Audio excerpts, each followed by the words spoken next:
Hello बच्चों। आज का हमारा टॉपिक है रासायनिक समीकरणों को संतुलित करना। तो हम आज इस अध्याय में रासायनिक समीकरणों को संतुलित करना सीखेंगे।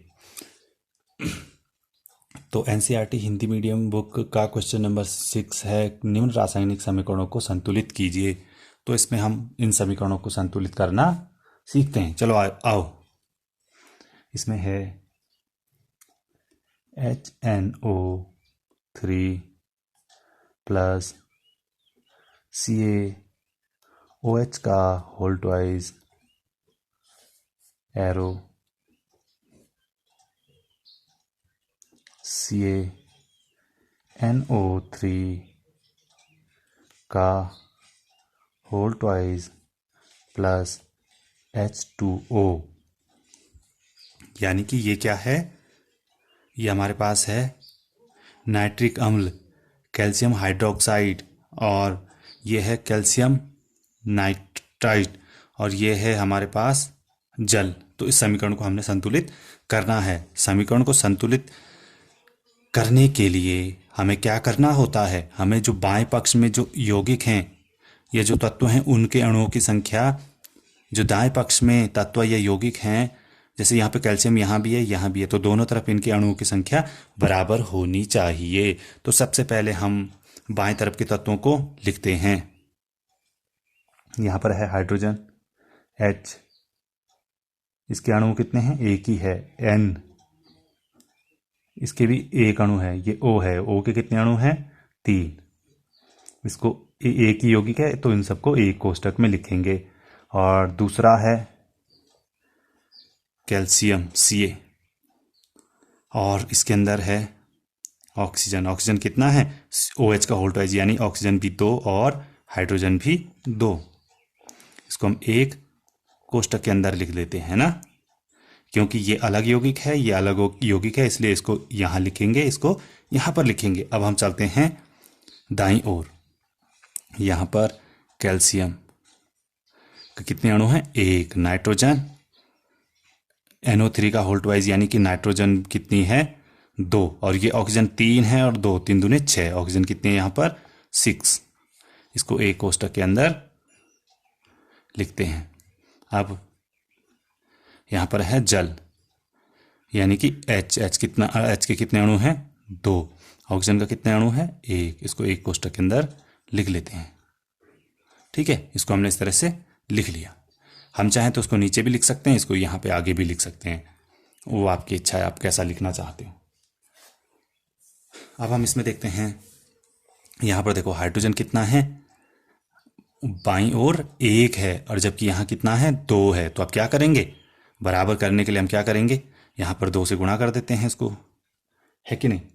यहाँ पे हमने इसको 2 से गुणा कर दिया। यहाँ पे हाइड्रोजन कितनी हो गई? 2 हो गई। नाइट्रोजन कितनी हो गई? ये भी 2 हो गई। 2 एकम 2। अब 2 तियां 6, ऑक्सीजन 6 हो गई। ठीक है, अब इसकी तुलना इस साइड में जो तत्व हैं उससे करते हैं। यहाँ पे हाइड्रोजन कितनी है? 2 है। यहाँ पे कितनी है? 2 और 2 4।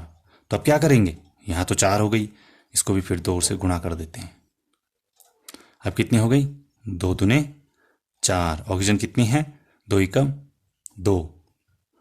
अब देखो हाइड्रोजन कितनी हो गई? 2 और 2, 2 और 2 4। इस तरफ 4। ऑक्सीजन कितनी है? 3 दूने 6, है ना? 6 और 2 8। इस तरफ कितनी है? 6 और 2 8। कैल्शियम कितनी है? कैल्शियम तत्व कितना है? यहाँ पर 1 है, यहाँ पर भी 1 है। ठीक है, तो क्या हो गया? दोनों तरफ अणुओं की संख्या बराबर हो गई। तो इसको बराबर करने के लिए हमने क्या किया था? इसको 2 से गुणा किया था। तो ये कौन सा वाला है? ये। तो यहाँ पर 2 लिख लेते हैं। और यहाँ पर क्या किया था? इसको भी 2 से गुणा किया था, तो यहाँ पर भी हम 2 लिख लेते हैं। तो 2H2O। अब ये क्या हो गया? 2HNO3 प्लस CaOH का होल ट्वाइस इक्वल CaNO3 का होल ट्वाइस प्लस 2H2O। तो ये रासायनिक समीकरण संतुलित हो गई। अब दूसरी समीकरण क्या है? ये A है। B क्या है? B को भी देख लेते हैं। ये है NaOH plus sodium hydroxide plus H2SO4 sulphuric अम्ल H2SO4 एरो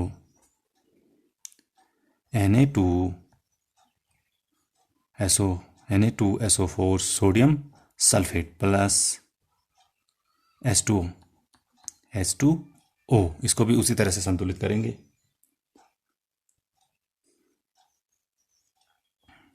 इस पे सोडियम और ऑक्सीजन और हाइड्रोजन सबके अणुओं की संख्या कितनी है? एक एक है।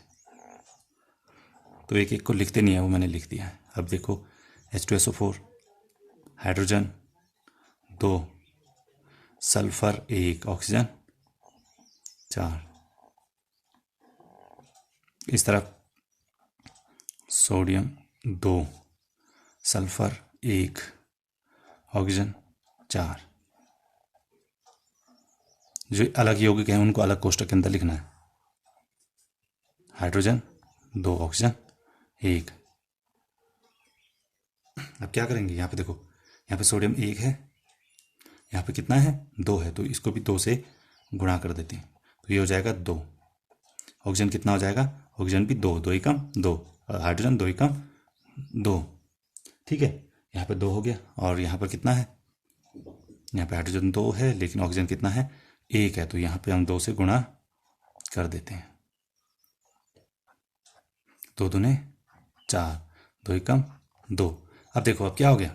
सोडियम यहाँ पर 2, यहाँ 2, ऑक्सीजन यहाँ कितनी? 2 और 4 6, यहाँ पे 4 और 2 6 दाहिनी तरफ। ठीक है, S1 यहाँ पे सल्फर, यहाँ भी 1। क्या हो गया? समीकरण संतुलित हो गई। तो हमने क्या किया था? यहाँ पर 2 से गुणा की थी, तो इसके आगे 2 लिख लेते हैं, और इसको भी 2 से गुणा किया था, तो 2H2O यहाँ पे भी आ गया। तो ये क्या हो गया? ये समीकरण संतुलित हो गई। क्या हो गई? ये समीकरण संतुलित हो गई।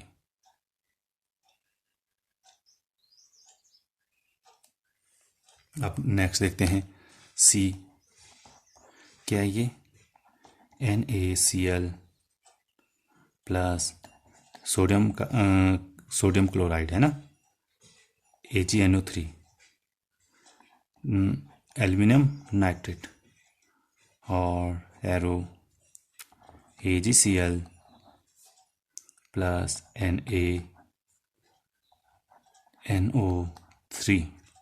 NaNO3। अब इसमें हम क्या करेंगे?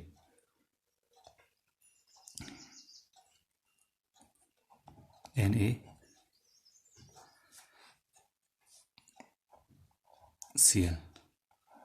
इन दोनों में एक एक अणु है। चांदी Ag, नाइट्रोजन, ऑक्सीजन 3 है।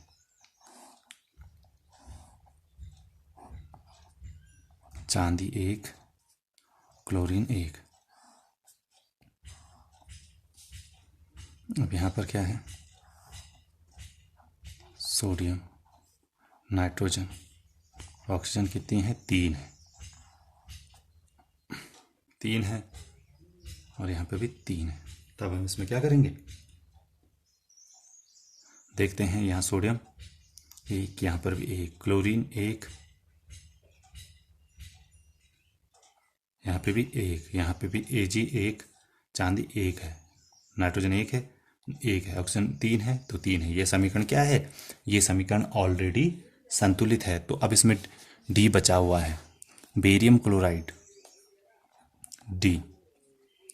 अब इसमें बेरियम क्लोराइड बचा हुआ है, BaCl2 प्लस H2SO4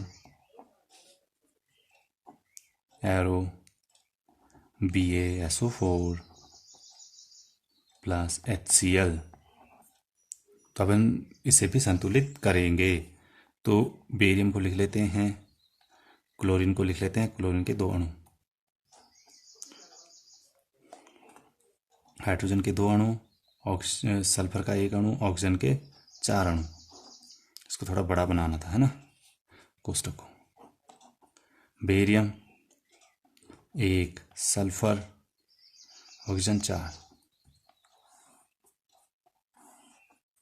और हाइड्रोजन 1, क्लोरीन 1। चाहो तो प्लस भी लिख सकते हैं, है ना, बीच में ऐसा कुछ नहीं है।